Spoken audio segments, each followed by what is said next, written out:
What has been the hardest part of being sober? Every day, man. You're asking him before you crack a can. Yeah, you're all like Come on, drinking man. alcohol. I drank the 0% one like before. Yeah, no, I don't mind being around people. Yeah, drinking. it's like me. Like when every time someone asks about vegetarianism to me, they're like, "Do you mind if I eat this in front of you?" I'm like, I really couldn't give a fuck. It's like my girlfriend. She's vegan, but she doesn't give a fuck about other people eating. I mean, I'll segue into the ketoism for you.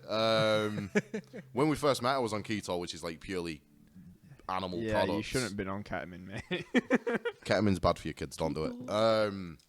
And she's vegan, so it's complete opposite diets. But yeah, the hardest part about being sober is like it doesn't get much easier.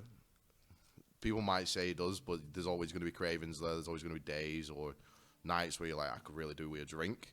Especially because I used to use alcohol as a crutch. That was my thing. I'd drink when I was depressed. Well, I'd drink all the time, but I'd drink when I'm harder when I was depressed. So it's kind of that as well. And then obviously I work in a bar, and there's been some interesting rums come through, and rum used to be like one of my choice of drinks. Like I used to drink it by the bottle, no joke, just the bottle. And like I've smelt them, and I've just been like, I really want to fucking try it. Like there's always that urge there. Nick's witnessed me nearly drink one, and he was like, if you drink that, I'm going to slap you. Good friend. Top boy. Helps me with sobriety. A lot of people do. But yeah, it's just, you just got to get through it. And I think the scariest part about it now is I'm going to be 5 years sober in October. Wow, it's been that long. Yeah, it's been that long, but it kind of shows how fucked up I was, because I don't even know the exact date that was the last time I drank. Yeah. In all honesty, like, without going too deep, I don't want to touch too much on it, because obviously it's not the most perfect topic that you want to speak about, but it's such an interesting concept to me, like, being sober, because it's something I have thought about quite a few times, like, and you listen to and see a lot in culture, like, teetotal people, straight edge people, and I always find it's a very interesting concept. Not that I say, like, oh, I fucking need to drink, but I do like a beer, but from seeing, like, we've seen you a couple of times when it's been difficult, and it's not been the best, and the fact that you're 5 years sober now is absolutely phenomenal, mate, and like genuinely as a friend, and I'm sure these guys will say the same, fucking proud of you, mate. Like, you've come a long fucking way, so fucking fair play to you, man. Fair play. Every day's a battle. Round of applause. Panda, please. You're making me blush, motherfuckers. But yeah, which is the scariest part about coming up to 5 years sober is there's a statistic that I think it's 95 or it might even be like 99% of all people that make it past the 5 year point, and if they relapse, it's worse. It's going to be what kills them. Yeah. They're not going to get sober purely because they think, oh, well, I've already done it once, I can do it again whenever I want. I was watching Steve O's podcast, and the guy who got him sober was the one who was explaining it. So it scares the shit out of me. Like, it is a really worrying thing. Is like, what if I get past that point and do end up relapsing? Am I going to be fucked? But I try not to think about it too much, because the more you think about it, the more you are inclined to have a drink. Yeah. The more it's like, it's kind of that demon on your back, which is a generic term, but like, it's true. So yeah, 5 years sober is scary, but it's good, and I'm still at it. So I mean, the one time I accidentally had alcohol, it was a sip, because we was at a bar and I'd asked for an alcohol beer, like a cider thing.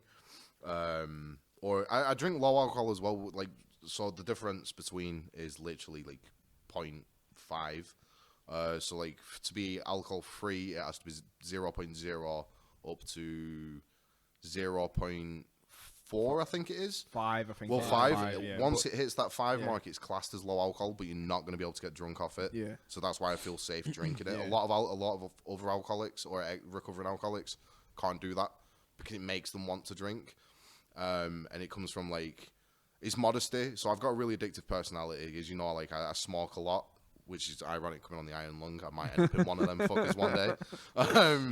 But yeah, so like, I can't really do things in modesty. I struggle. So there's like a lot of things I need to avoid doing. So like, yeah, definitely. I've been bad on drugs before as well, and had to pull myself off them, because anything addictive, I'm fucked. Like, there's no modesty. I don't know why I don't have that modesty filter. It's just something in my brain, I'm guessing. Yeah.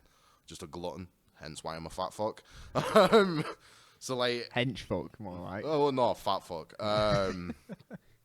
So yeah, like I think that's what it is. I think that's the biggest thing, and like I say, I'm pretty scared to hit the 5-year mark, but it's also it's a big achievement, and I don't really achieve much in my life. Like I've fucked a lot of shit up through alcoholism, but yeah, I'm feeling good. I'm feeling good, and I'm still at it. So mentioning that briefly, obviously you touched briefly on like having that demon on your back and constantly thinking about that relapse if ever did happen.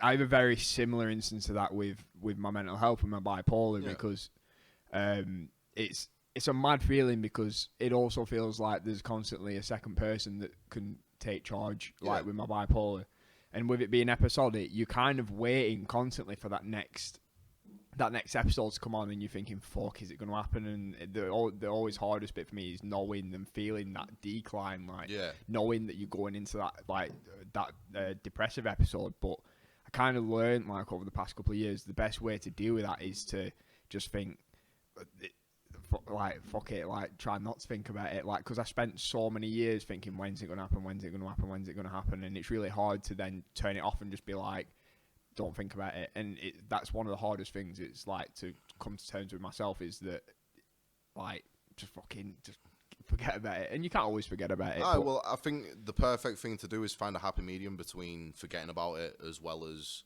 not completely ignoring it. Because if you completely ignore it, it can just take you by surprise. And you've got to appreciate it though as well. Like it's something that you're struggling with, something that's going to be there. You've got to not just neglect it, you've got to appreciate it and not cherish it in a way, because that's a weird way to look at it, but you've just got to understand that that's something that you battle with and that's something you've got to stay focused on and keep because it's always going to be there. That's the thing. So I think this is why a lot of people say you need to treat alcoholism or any addiction as a sickness rather than an addiction. So like mental health, it's an everyday battle, but sometimes like with addiction they'll say you need to hit rock bottom before you start helping yourself, and that couldn't be more true. Like I agree with that sentiment like it is a great sentiment, because when you're in addiction or when you're struggling with stuff like addiction, you don't see it yourself, you become the more selfish version of yourself. I was a very selfish human being. I didn't give a fuck about anyone else really. I just gave a fuck about getting drunk. That was my thing. That was just my hang, I'd say. I like to throw a bit of humor in there. I'm not all that serious. Like, I talk about my alcoholism quite a bit to certain people because it intrigues people. Of course, it's going to intrigue people. I was an alcoholic. But yeah, like, rather treat it like a sickness or an illness. And you can then start finding things that are going to help it. So like you would with a sickness. So say you got a cold, you'd start using cold and flu tablets.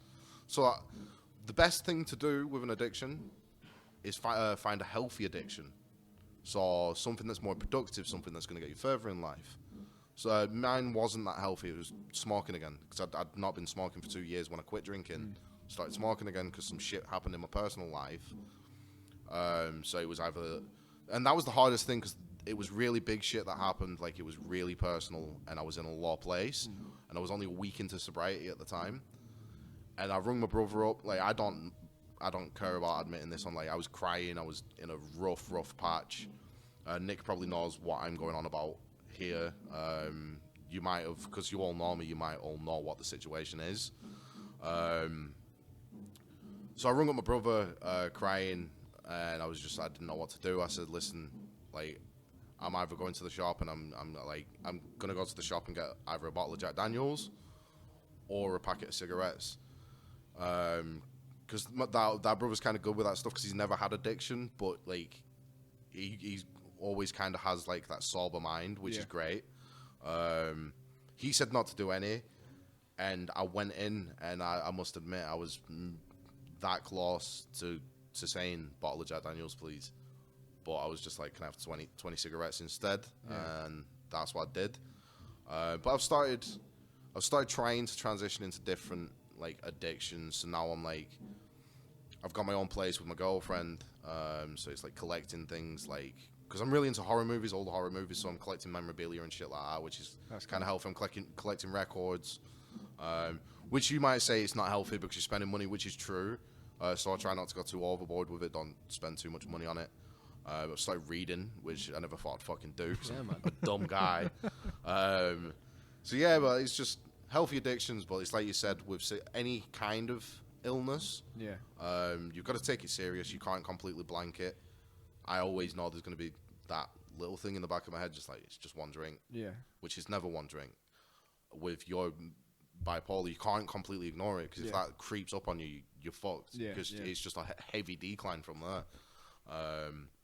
So yeah, but I appreciate how you see where my mind comes from on that one. Yeah, 100%. Like, I constantly thinking about it. It's constantly on the back of my mind. But it's learning to overcome it, and it's exactly what you said. It's finding ways to target it and sort of counteract it. Like, the gym was a massive thing for me. Like, obviously I've been probably since like COVID started, like, so I'm a bit podgy now, but the gym was so helpful to me. Music was massive. Healthy addictions. 100%, and music was such a big thing for me, and we touched on it the other episode. This has been fantastic for me, because I've been so up and down in lockdown, and at a point where I just didn't really know what to do with myself anymore, because I'd lost all my things that I do to keep myself going, and that was one of the hardest things to deal with during lockdown. This has been absolutely phenomenal for me, like, just getting to just be that exaggerated version of myself again. Like, it's fantastic. I have an interesting question on that. 1 second. Sorry for getting heavy as shit. No. I'm gonna clip all this, by the way, because I really like this conversation. If that's okay with you, like, of course. And if I'm ever down and you want, like, down here and you want me on the podcast to talk about any where I am with my addiction, or 100%, yeah, anything else on that, you want to do a specific episode, I will come down. Yeah, definitely. I could speak about this for ages, and exactly, because it's obviously not a specific one. But yeah, we'll schedule it in, because I think they're really helpful. And I think that really helps some people at home that are struggling with mental health and are struggling with alcoholism, especially through lockdown. Like, it's really especially through lockdown. I think people just need to remember better days are ahead, and I think that's what kept me going. 100%. I needed to work towards something, because it was rock bottom. I hit rock bottom. Like, so I was suicidal. Sorry, I'm going to end up going a bit heavier. No, it's fine. So I was suicidal, but as a lot of people know, I'd never used to talk about my feelings. I never opened up. I'd help other people, but I would never do anything to help myself. So I was very suicidal at the time. And the last night I got drunk, I don't remember doing it, but I remember ringing my dad. Like, my dad telling me the day after that I'd rung him up and told him that I was going to end it. And that's where it got real to me. That was the last night I got drunk, because I was then letting them emotions out, and everyone knew it.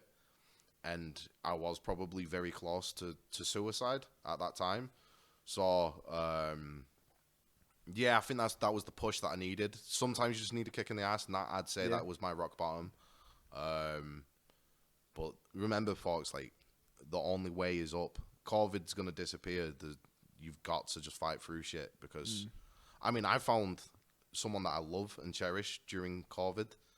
Like, there's things there. You just need to focus on yourself and remember, people love you. People love you, and you're going to get through that shit. Yeah. No, I really appreciate you sharing that with us, man. Really, really deep, man. Sorry for getting heavy. No. I think you've got to share that stuff, and I think it's really important that you have shared that, and I think hopefully someone's listened to that and took something from that. I really appreciate it. I think as a set of friends, there's quite a few of us that deal with that mental health. Well, obviously, maybe not alcoholism as much, but of course, like, it's a similar concept. I can count out pretty much most of us have dealt with really severe mental health at some point, one way or another. And I was speaking to someone, I won't mention any names, but I was speaking to one of our close friends recently who was really struggling. I'm sure most of you know who it was, but I won't mention names. And they were saying sort of like, I say, I'm done, and I sat and spoke to them for like an hour, 2 hours, and I said, look, like, you've got to the end of this pandemic now, it's only going to get better. What are you thinking about now? Like, why at the end is this the time you want to give up, sort of thing? Like, yeah, you just need to find something for them to focus on. Yeah, and we got there, and he's doing better, and I'm proud of him, and I'm proud of you for coming on and sharing that. I'm proud of the person you are and where you come from. Like, I'm really glad you're still sat here. I'm a very different man than I was 5 years ago, 2 years ago. It's all about change. You just got to get yourself better. Yeah, no, I really appreciate that. Thanks for opening up. Yeah, no, really appreciate that. Thank you so much.